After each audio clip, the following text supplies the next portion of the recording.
कल यानी कि 28 मार्च को प्राइम न्यूज के जरिए हमने आपको बताया था कि कैसे मुंबई के रहने वाले राकेश ने अपनी बीवी गौरी को बेंगलोर में मौत के घाट उतार दिया। यही नहीं, इस दौरान राकेश ने बीवी की लाश के कई टुकड़े किए और उसे सूटकेस में पैक कर उसके घर वालों को उसकी मौत की खबर भी दी। इसके बाद घर वालों ने पुलिस को इस हत्या की जानकारी दी और पुलिस ने राकेश को गिरफ्तार कर लिया।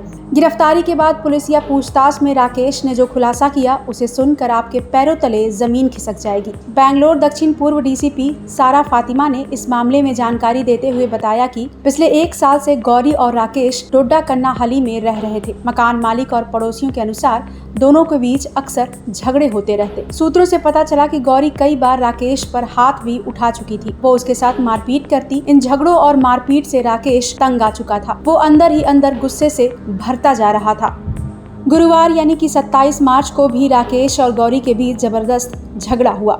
दोनों की आवाजें भी कमरे से बाहर आ रही थी। दोनों के बीच बहस इतनी ज्यादा बढ़ गई कि गुस्से में आकर राकेश ने अचानक घर में रखा एक तेज धार चाकू गौरी के पेट में घोंप दिया।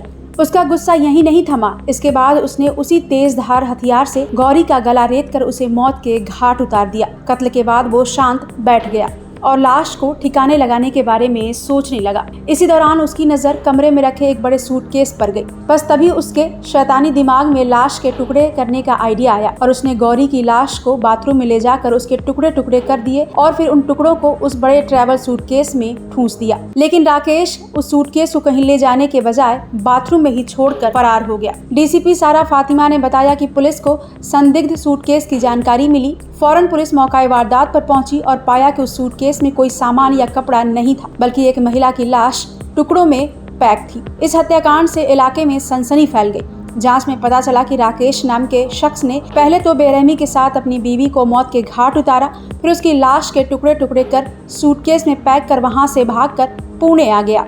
डीसीपी के मुताबिक हैरानी की बात यह है कि गौरी की हत्या करने के बाद राकेश ने खुद अपने सास ससुर को फोन कर इस खौफनाक वारदात की जानकारी दी, जिसके बाद पुलिस ने उसे गिरफ्तार कर लिया। फिलहाल पुलिस आरोपी से लगातार पूछताछ कर रही है। आगे इस मामले में जो भी अपडेट सामने आएंगे हम आप तक जरूर लेकर आएंगे। Bureau report, prime news.